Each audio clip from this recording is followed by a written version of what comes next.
Dhanik Bharat Educational Institutions, Inter, IIT, JEE, NEET, admission opened. Private వ్యక్తుల భూములకు తిరుపతిలో రక్షణ కరువైందనేటువంటి బ్రేకింగ్ న్యూస్ చూస్తున్నాం. కపిల తీర్థం సమీపంలో కోట్లు విలువైన తన స్థలాన్ని కబ్జా చేశారని రాజరాజేశ్వరి దేవి జ్ఞానపీఠ నిర్వాహకుడు మూర్తి స్వామి అంటున్నారు. హైకోర్టులో కేసు నడుస్తూ ఉండగా ఆక్రమణలు చేస్తున్నారని ఆవేదన వ్యక్తం చేస్తున్నారు. సర్వే నెంబర్ 695/2లో ఉన్న తమ స్థలాన్ని కబ్జా చేశారంటూ కూడా ఆందోళన వ్యక్తం చేస్తున్నారు. తమ స్థలంలో అక్రమ నిర్మాణాలు నిలుపుదల చేయాలంటూ నిరసన వ్యక్తం చేస్తున్నారు. కోర్టు సెలవుల నేపథ్యంలో ఆక్రమణలు చేశారంటూ ఆగ్రహం వ్యక్తం చేస్తున్నారు. సోషల్ మీడియాలో వైరల్ అవుతున్నాయి మూర్తి స్వామి వీడియోలు. ఈ కపిల్ తీర్థం అనే ప్రాంతము చాలా విలువైన ఈ భూమి గత 20 సంవత్సరాలుగా మా ఆధీనంలో ఉండేది. పేపర్లిమా ఈయన భూమి కొన్నారు, నేను కొన్నా, వంశీకృష్ణ అనే వ్యక్తి కొన్నాం. ఇది లేఅవుట్ వేశారు అప్పట్లో. ఇది 2011లో మేము రిజిస్ట్రేషన్ జరిగింది. మున్రాజు సుబ్బరాజు అనే వ్యక్తి 89లో కొన్నారు. 89 ఆయన మున్రాజు సుబ్బరాజు దగ్గర 97లో మేము తీసుకున్నాం. రిజిస్ట్రేషన్ వచ్చి 2011లో జరిగింది. ఈ ఒక ఎంఆర్ఓ రిపోర్ట్ కూడా 695/2 సర్వే నంబర్, అది OS 7220 కోర్టులో ఉండే నంబర్ అది. ఇది ఆల్రెడీ మన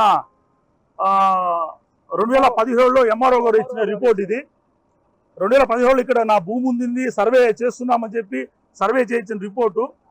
ఈరోజు లేదని ఎలా ఇస్తారు? కోర్టులో ఉండేది ఆల్రెడీ కోర్టు ఆర్డర్.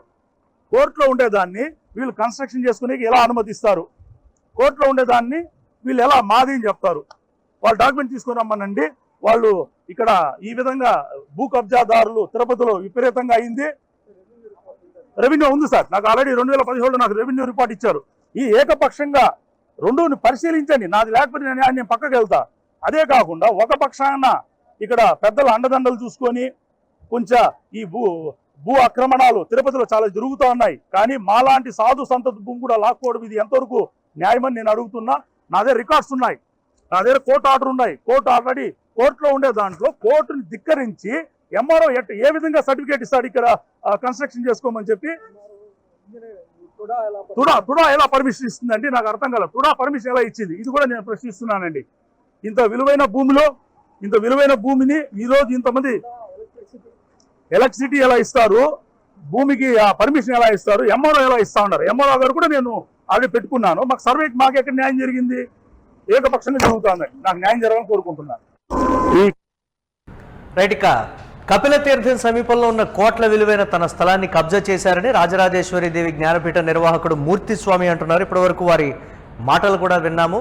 దీనికి సంబంధించి తుడా ఎలా పర్మిషన్ ఇస్తుంది? కోర్టు పరిధిలో వివాదంలో ఉన్నటువంటి స్థలానికి సంబంధించి తుడా ఏ విధంగా పర్మిషన్ ఇస్తుంది? అలాగే ఎలక్ట్రిసిటీకి సంబంధించి బోర్డు ఏ విధంగా పర్మిషన్లు ఇస్తుంది అనేది ఆయన ప్రధానంగా చేస్తున్నటువంటి మాట. కోర్టు సెలవులు ఉన్నాయి కాబట్టి దీనికి సంబంధించి కబ్జాకు గురైపోయింది అనేది ఆయన చెప్తున్నటువంటి పరిస్థితి. దీనికి సంబంధించి మరిన్ని అప్డేట్స్ మా కరెస్పాండెంట్ మల్లికార్జున్ అందిస్తారు. మల్లికార్జున్, ఏంటి దానికి సంబంధించి మూర్తి స్వామి చెప్తున్నటువంటి మాట?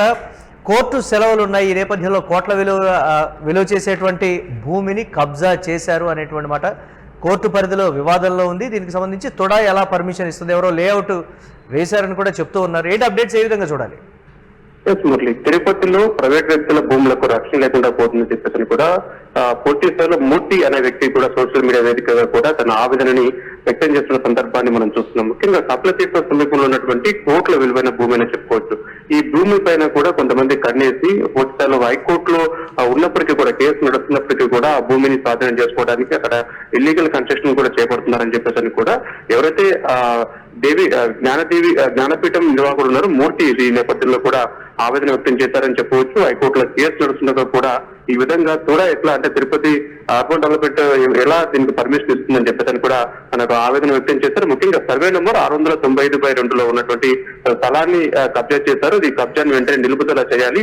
ఇటువంటి ఎంఆర్ఓతో పాటుగా అదే విధంగా తుడా అధికారులు దీని పట్ల నిర్లక్ష్యంగా వ్యవహరిస్తున్నారు. ఎందుకంటే ఒకరి సంబంధించినటువంటి స్థలాన్ని ఆల్రెడీ కేసు నడుస్తుండగా కూడా మరొకరికి అధికారులు ఏ విధంగా దానికి పర్మిషన్ ఇస్తారు అని చెప్పేసి కూడా హైకోర్టు ఆర్డర్లను కూడా దుర్వినియోగం చేసే రకంగా అధికారులు ఎవరైతే కబ్జాదారులు ఉన్నారో వారికి అనుకూలంగా వ్యవహరిస్తున్నారని చెప్పేసి కూడా ఆయన ఆవేదన వ్యక్తం చేస్తారు. వెంటనే తమ స్థలంలో జరుగుతున్నటువంటి ఈ అక్రమ నిర్మాణాలు ఏవైతున్నాయో వెంటనే నిలుపుదల చేయాలని చెప్పేసి కూడా ఆయన ఒక నిరసన కూడా వ్యక్తం చేస్తారు. ముఖ్యంగా హైకోర్టుకు సెలవులు ఉండడాన్ని ఉన్నాయి ఇప్పుడు ప్రస్తుతం. ఈ నేపథ్యంలో కూడా హైకోర్టు సెలవులు ఉన్నాయి కాబట్టి కబ్జాదారులు రెచ్చిపోతున్నారు, తమ స్థలంలో నిష్టానుసారంగా ఈ రకంగా ఏదైతే నిర్మాణాలు కూడా చేపడుతున్నారని చెప్పేసి కూడా ఆయన ప్రధానంగా ఆరోపిస్తున్నారు. కాబట్టి ప్రైవేట్ వ్యక్తుల భూములకు తిరుపతిలో రక్షణ లేకుండా పోతుందని చెప్పేసి కూడా పూర్తి స్థాయిలో మూర్తి ఆవేదన వ్యక్తం చేస్తున్నాడు. ఇప్పటికైనా అధికారులు స్పందించారా, తుడా అధికారులు దీనిపైన స్పందించి ఎక్కడైతే నిర్మాణాలు జరుగుతున్నాయో వాటిపైన కఠినమైనటువంటి చర్యలు తీసుకోవాలా, లేకపోతే కోర్టులో మున్ముందు అనేక సవాలు వాళ్ళు ఎదుర్కోవాల్సి వచ్చింది. ఈ రోజు ఎంఆర్ఓ కావచ్చు, అదేవిధంగా తుడా అధికారులు కావచ్చు, వీరందరూ కూడా రేపు పొద్దున హైకోర్టుకు సమాధానం చెప్పాల్సినటువంటి అవసరం ఉంటుంది. ఈ రోజు అన్యాయంగా అక్రమంగా తనకు సంబంధించినటువంటి భూమిని ఇప్పుడు ఒక కోర్టులో విలువ చేసేటువంటి ఈ భూమి పైన కూడా కబ్జాదారులకు కన్నుబడింది. నేపథ్యంలో కూడా రేపు పొద్దున హైకోర్టులో వాళ్ళు సవాళ్ళు ఎదుర్కోవాల్సి వచ్చింది. హైకోర్టు ఆగ్రహానికి కూడా వారు గురి కావాల్సినటువంటి పరిస్థితి వస్తుంది. కాబట్టి ఇప్పటికైనా అధికారులు తమ స్థలంలో జరుగుతున్నటువంటి అక్రమ నిర్మాణాలు ఏవైతే వాటిని వెంటనే నిలుపుదల చేయాలని చెప్పేసి కూడా ఆయన సోషల్ మీడియా వేదికగా కూడా తన ఆవేదన కూడా వ్యక్తం చేస్తున్నటువంటి పరిస్థితి. మరోపక్క రాష్ట్ర ప్రభుత్వం కూడా ఇలాంటి నిర్మాణాల పట్ల కూడా అప్రమత్తంగా ఉండాలి. అధికారులు వివరించిన తీరు పట్ల కూడా నాయకులు పట్టించుకోవాలి. రాష్ట్ర ప్రభుత్వం కూడా దీనిపైన ఉక్కుబాధ మోపాలి. ఏదైతే అన్యాయం జరుగుతుందో అన్యాయం జరిగే వారికి న్యాయం జరిగే విధంగా కూడా రాష్ట్ర ప్రభుత్వం కూడా కృషి చేయాలని చెప్పేసి కూడా ప్రధానంగా ఆయన డిమాండ్ చేస్తున్నటువంటి పరిస్థితి చూస్తున్నాం.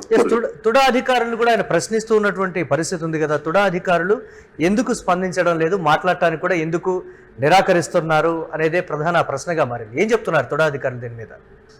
మురళి, పూర్తిగా వీరు ఎవరైతే ఇప్పుడు కబ్జా చేస్తున్నారో, ఎవరైతే అక్రమ నిర్మాణాలు చేపడుతున్నారో వారు అధికార పార్టీకి అండదండలు చూసుకొని రకంగా చేస్తున్నారా అన్న ఆరోపణలు కూడా వినపడుతున్నాయి. ఎందుకంటే అధికారులు వారి మాట వింటున్నారంటే ఖచ్చితంగా అక్కడ అధికారుల సపోర్ట్ ఉంది అంటే ఖచ్చితంగా అధికారులు కూడా చూసి చూడట్టుగా వ్యవహరిస్తున్నారంటే ఏదో ఒక సపోర్ట్ లేకుండా ఎందుకు తిరుగుతాయి అక్కడ. ఈ నేపథ్యంలో కూడా అధికార చోటమూట నాయకులతో ఉన్నటువంటి ఆ సపోర్ట్ చూసుకొని ఆ ప్రాంతంలో వీరు ఇల్లీగల్ కన్స్ట్రక్షన్ చేపడుతున్నారా? ఎందుకంటే హైకోర్టులో ఉన్నటువంటి స్థలంలో అక్కడ నిర్మాణాలు చేపట్టకూడదు, అది కోర్టు అధికారం అవుతుంది. అయినప్పటికీ కూడా హైకోర్టులో కేసు నడుస్తున్నప్పటికీ కూడా ఏ విధంగా వీరు నిర్మాణాలు చేపడతారని దానిపైన కూడా పూర్తి స్థాయిలో ఇప్పుడు తుడా అధికారులు వ్యవహరిస్తున్న తీరు ఇప్పుడు వివాదాస్పదం అవుతుందని చెప్పవచ్చు. ఎందుకు పర్మిషన్ ఇచ్చారు ఆ ప్రాంతంలో ఎంఆర్ఓ కావచ్చు, అదేవిధంగా తుడా అధికారులు కావచ్చు, తమ ఇష్టాంతరాజ్యంగా ఈ విధంగా పర్మిషన్స్ ఇవ్వడం వల్ల హైకోర్టులో కేసు ఉందని చెప్పినప్పుడు కూడా అధికారులు ఎందుకు మూవ్ అవుతున్నారు అక్కడ?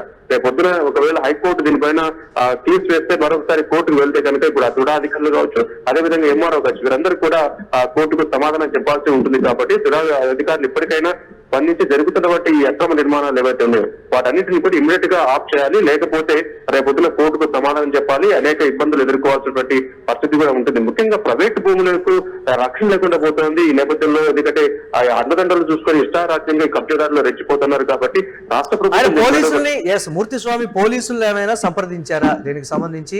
కోర్టు హాలిడేస్ ఉన్నాయి, సరే అంతవరకు బాగానే ఉంది.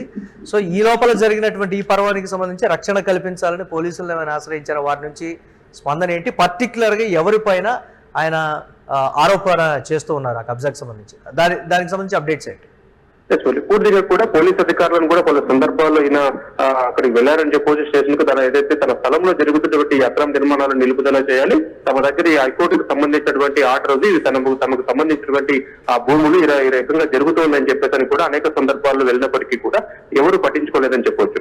ఈ క్రమంలోనే తన సోషల్ మీడియా వేదికగా అంటే ఎక్కడ నాకు తనకు న్యాయం జరగడం లేదు, ఇటు పోలీసు పట్టించుకోవడం లేదు, ఇటు తుడా అధికారులు చూస్తున్నట్టుగా వ్యవహరిస్తున్నారు. అసలు ఎవరైతే రెవెన్యూ అధికారి ఎంఆర్ఓ ఉన్నాడు, ఎంఆర్ఓ కూడా తన ఇష్టారాజ్యంగా వ్యవహరిస్తున్నాడు. కాబట్టి తనకు న్యాయం జరగడం లేదు అని చెప్పేసి కూడా సోషల్ మీడియా వేదిక ద్వారా కూడా నలుగురికి తెలిపేటట్టు ప్రయత్నం చేశారని చెప్పవచ్చు. అందుకంటే ఎక్కడికి పోయినప్పటికీ కూడా ఆ కబ్జాదారులకు అనుకూలంగానే వ్యవహరిస్తున్నారు, ఎవరు తమను పట్టించుకోవడం లేదు. కోట్ల విలువైన భూమి ఇది, నాకు తనకు సంబంధించిన సొంత ఆస్తి, ఈ స్థలంలో కూడా కన్నేసి కబ్జాదారులు ఏదో దౌర్జన్యంగా కూడా నా దగ్గర స్థలానికి సంబంధించిన అన్ని డాక్యుమెంట్లు కూడా నా దగ్గర ఉన్నప్పటికీ కూడా చూస్తూ నిస్సహాయతతో అక్కడ ఉండాల్సినటువంటి దుస్థితి నాకు తలెత్తిందని చెప్పేసి కూడా మూర్తి పూర్తి స్థాయి అందరినీ కలిశాడని చెప్పవచ్చు. తుడా అధికారులతో పాటుగా ఎంఆర్ఓని కలిశాడు. అందరినీ కలుస్తున్నప్పటికీ కూడా తనకు న్యాయం జరగడం లేదు. ఇప్పటికైనా అంటే తన ఆవేదనను కూడా సోషల్ మీడియా ద్వారా బయటికి చెప్పి ఒకవేళ రాష్ట్ర ప్రభుత్వం దీనిపైన స్పందించే విధంగా కనీసం ఇక సోషల్ మీడియాలో మనం నా వాయిస్ ని వినిపిస్తే తనకేదో న్యాయం జరుగుతుందని ఒక ఆలోచనతో కూడా ఈరోజు సోషల్ మీడియాలో తన వాయిస్ ని రికార్డ్ చేసి బయటికి పెడుతున్న సందర్భాలు మనం చూస్తున్నామంటే తిరుపతిలో ఏ స్థాయిలో ఈ భూ కబ్జా జరుగుతున్నాయి అనేది మనం ఒకసారి అర్థం పడుతోంది. ఇప్పటికైనా రాష్ట్ర ప్రభుత్వం ఈ అంశం పైన దృష్టి పెట్టి ఆ మూర్తి స్వామి లాంటి వ్యక్తులకు న్యాయం చేయాల్సిన అవసరం అయితే ఎంతైనా ఉందని చెప్పవచ్చు.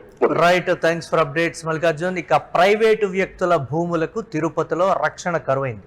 ఒక వ్యక్తి బయటకు వచ్చి ఆ విధంగా ఆరోపిస్తున్నాడు అంటే సాక్ష్యాధారాలు చూపించి కూడా చేస్తున్నాడంటే అసలు తిరుపతిలో ఏం జరుగుతోంది? తుడా అధికారుల వ్యవహార శైలి మీద పర్టికులర్గా అనుమానాలు వ్యక్తమవుతున్నాయి. మూర్తి స్వామి బయటకు వచ్చి ప్రశ్నిస్తూ ఉంటే తుడా అధికారులు కూడా మౌనంగా ఉండిపోతున్నటువంటి పరిస్థితి ఉంది. ఎలక్ట్రిసిటీ బోర్డు కావచ్చు, లేకపోతే లేఅవుట్ వేయడానికి తుడా ఏ విధంగా పర్మిషన్ ఇచ్చింది? కోర్టు పరిధిలో ఉన్నటువంటి స్థలానికి సంబంధించి ఈ విధంగా జరుగుతూ ఉంటే పోలీసులు కూడా నిమ్మకు నీరెత్తినట్లుగా వ్యవహరిస్తున్నారని ఆయన ప్రధానంగా ఆరోపిస్తున్నటువంటి పరిస్థితి. కపిల తీర్థం సమీపంలో కోట్ల విలువైన తన స్థలాన్ని కబ్జా చేశారని రాజరాజేశ్వరి దేవి జ్ఞానపీఠ నిర్వాహకుడు మూర్తి స్వామి ఆరోపిస్తూ ఉన్నారు. హైకోర్టులో కేసు నడుస్తూ ఉండగా ఈ ఆక్రమణలు చేస్తున్నారని కూడా ఆయన ప్రధానంగా ఆరోపిస్తూ ఉన్నారు. సర్వే నెంబర్ 695/2లో ఉన్న తమ స్థలాన్ని కబ్జా చేశారంటూ కూడా ఆందోళన చేస్తూ ఉన్నారు.